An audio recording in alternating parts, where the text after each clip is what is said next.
ഞായറാഴ്ച ദിവസം രാവിലെ അഖിലും കൂട്ടുകാരനെ ജോയി ചേട്ടനോട് വീട്ടിൽ വന്നു. എന്താണ് പ്ലാനെന്ന് ചോദിച്ചു. പ്രത്യേകിച്ച് ഒരു പ്ലാനും ഇല്ലെന്ന് പറഞ്ഞു. അങ്ങനെയാണെങ്കിൽ നമുക്ക് പുറത്ത് പോകാമെന്ന് പറഞ്ഞു. അങ്ങനെ ഞങ്ങൾ മനുഷ്യൻ്റെ വീട്ടിൽ ചെന്നപ്പം മനുഷ്യൻ്റെ പിള്ളേരും റെഡിയാണ്. അവരെയും കൂട്ടിക്കൊണ്ട് ഒരു ഫുട്ബോളും എടുത്ത് ഞങ്ങൾ പതുക്കെ സ്ലൈഗോ റോഡിലുള്ള ഫ്ലോറൻസ് കോർട്ടിലേക്ക് പോയി. ഞാൻ ആദ്യമായിട്ടാണ് ഇങ്ങനെ സ്ഥലത്ത് പോകുന്നത്. ഞങ്ങൾ താമസിച്ച സ്ഥലത്ത് നിന്ന് ഒരു 8 മൈൽ ദൂരമുണ്ട്. ഒരു നാഷണൽ ട്രസ്റ്റിൻ്റെ കീഴിലുള്ളൊരു എസ്റ്റേറ്റാണ് ശരിക്കും പറഞ്ഞാൽ. വലിയൊരു പുൽമൈതാനവും പിന്നെന്താ ഈ കന്നുകാലികളൊക്കെ മേഞ്ഞ് നടക്കുന്ന സ്ഥലമാണ് അതിൻ്റെ ഓപ്പോസിറ്റുള്ളത്. അതിനൊരു കിടങ്ങളൊക്കെ വെച്ചിട്ടുണ്ട്.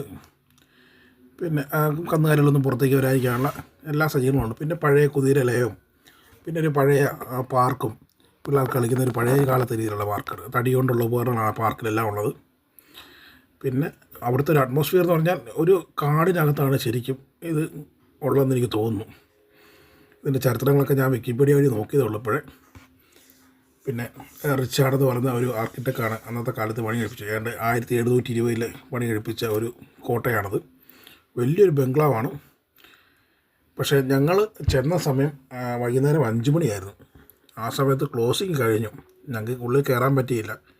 പിന്നീട് അവസരത്തിൽ ഉള്ളിൽ കയറണമെന്ന് ആഗ്രഹമുണ്ട്. ഏതായാലും അവിടെ വരെ ചെന്നതല്ലേ, പിള്ളേരുമായിട്ടൊക്കെ പോയതല്ലേ, ഫുട്ബോളൊക്കെ എടുത്തിട്ടില്ലേ, എന്നാൽ പിന്നെ ഇവിടെ കിടന്ന് ഫുട്ബോൾ കളിച്ചിട്ട് പോകാമെന്ന് കരുതി.